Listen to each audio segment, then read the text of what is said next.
لو تناهيتم إلى سر الحياة وصنعتم كائنا حيا نرى.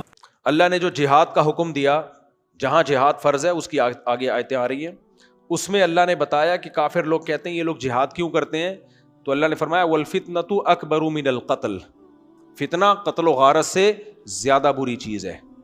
اگر جہاد نہ ہوتا، آگے تفصیل سے جہاد کی آیتیں پھر میں وہ پڑھتا ہوں، اگر جہاد نہ ہوتا یہ مسلمانوں کو گاجر مولی کی طرح کاٹ کے ختم کر دیتے. دیکھو مودی نے ہم پہ جو میزائل مارے تو اب تک ہم کھاتے ہی رہتے.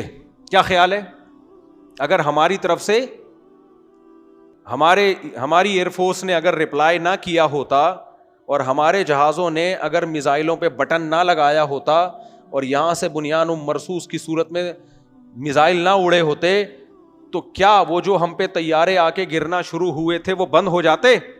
ہم یہاں سے تبلیغی جماعت کو بھیجتے، محبت سے وہ ان کے پائلٹوں کو جا کے سمجھاتے کہ دیکھو لڑائی معاف کرو، اللہ کا گھر صاف کرو، اصل تو محبت ہے، اسلام محبت کا درس دیتا ہے، ہم آپ سے محبت سے کہہ رہے ہیں آئی لو یو، کائنڈلی آپ دوبارہ میزائل نہ پھیریں، ہو جاتا یہ کام.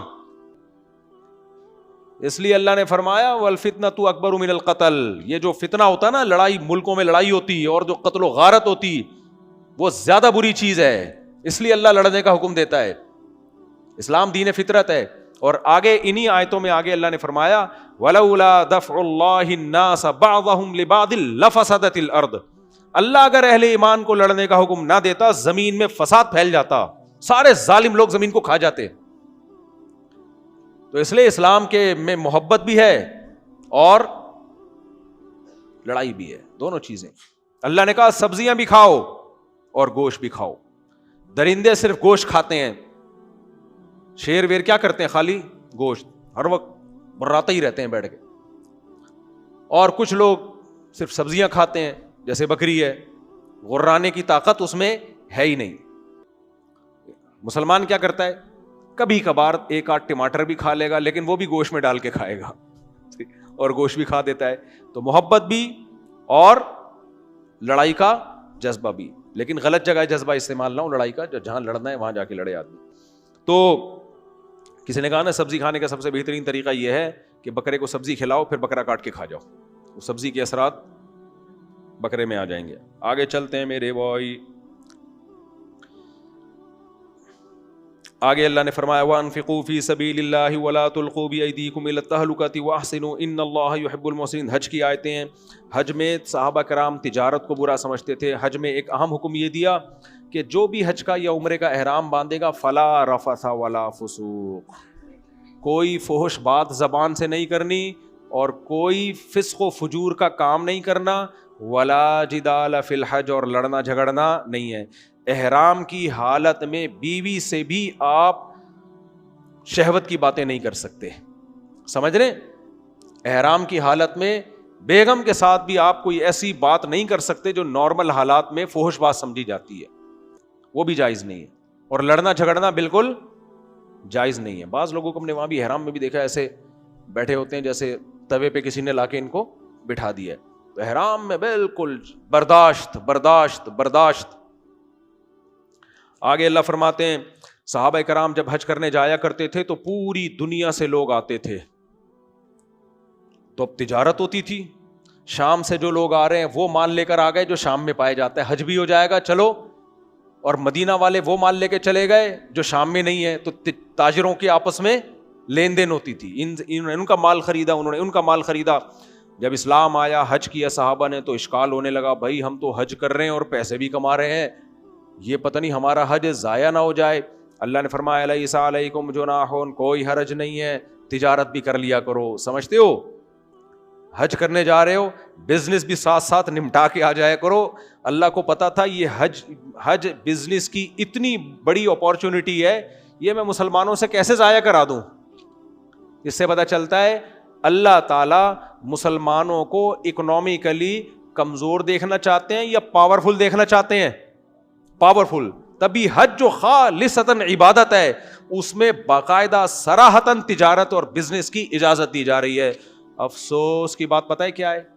حج میں آج جتنا بزنس ہو رہا ہے ساری پروڈکٹ بک کس کی رہی ہیں؟ غیر مسلموں کی. تبھی وہ کبھی بھی نہیں ہمارا حج بند کرنا چاہیں گے. سارا منجن کس کا بکتا ہے؟ میں نے وہاں پوچھا حکومت میں لوگ جو تھے, سعودی حکومت کے کچھ نچلے طبقے کے لوگ, میں نے کہا یہ کیا مسئلہ ہے یار, سارا مال بک کس کا رہا ہے؟ یہ تو شکر ہے بس مرغی ہماری بک جاتی ہے حلال کی وجہ سے, ورنہ وہ بھی نہیں بکتی. سارا مال ان کا. کہہ رہے ہیں بھائی پاکستان سے منگوایا تھا ہم نے, 2 نمبر ہی کی انہوں نے. بہت دفعہ کھانے پینے کی چیزیں پاکستان سے منگواتے تھے, 2 نمبر ہی. ہمارے ایک دوست ہیں, کاپر کا بہت بڑا بزنس ہے, بڑے نوٹ چھاپنے لگے, کاپر ایکسپورٹ ہو رہا ہے. ایک دن روتے ہوئے آئے, سارا بیٹھ گیا بٹا. میں نے کہا کیا ہوا؟ کہہ رہے ہیں وہ بھیج دیا تھا کسی پنجاب میں کسی بندے نے, جعلی یعنی کاپر میں 2 نمبر ہی کر دی اس نے. جب اس کا مال زیادہ بکنا شروع ہوا نا, اعتماد ہو گیا باہر کی کمپنیوں کو, تو اس نے کیا کر دیا, کاپر اوپر سے کاپر تھی, اندر پتہ نہیں کیا بھر کے کسی طرح نکالو مال. تو بس اس کے بعد سے وہ پاکستان سے کاپر لے ہی نہیں رہے. تو ماشاءاللہ حرام خوری میں اللہ معاف فرمائے, اللہ نے بہت نوازا ہے. اللہ نے تھوڑا نہیں نوازا, بہت نوازا ہے اس قوم کو. تبھی جھوٹ, بددیانتی, دھوکے, مالی خیانت بہت گندی چیز ہے, اس کو چھوڑ دو, صاف رہا کرو, تھوڑا کما لو, سچ بول کے کماؤ. خیر, تو اللہ نے تجارت کا تذکرہ کیا. پھر اللہ نے فرمایا کچھ لوگ ایسے ہیں, من یقول ربنا آتنا فی الدنیا, کچھ لوگ دنیا میں ایسے ہیں وہ کہتے ہیں اے اللہ ہمیں دنیا میں دے دے جو کچھ دینا ہے, یعنی ان کے دل کی تمنا یہ ہے کہ بس دنیا دنیا دنیا. اللہ کہتے ہیں مل جائے گی اگر اللہ چاہے گا. ما لہ فی الآخرۃ من خلاق, آخرت میں کوئی حصہ نہیں, وہاں بالکل محروم ہو گئے. اللہ فرماتے ہیں لیکن جو ہمارے بندے ہیں وہ کیا کہتے ہیں, ربنا آتنا فی الدنیا حسنہ, دنیا میں بھی اچھی زندگی دے, وفی الآخرۃ حسنہ, آخرت میں بھی اچھی زندگی. وہ آخرت کو بھولتے نہیں ہیں, آخرت بھی چاہیے ہمیں. تبھی دنیا میں ان حرام کاموں کی طرف نہیں جاتے جن سے آخرت برباد ہو جائے. ان کی دعاؤں میں آخرت کا تذکرہ بھی ہوتا ہے. اللہ فرماتے ہیں یہ جو کمائیں گے ان کو اس کا حصہ ملے گا, جو آخرت کے لیے کریں گے اس پہ ثواب ان کو ملے گا. ہوا و حرص والا دل بدل دے, میرا غفلت میں ڈوبا دل بدل دے.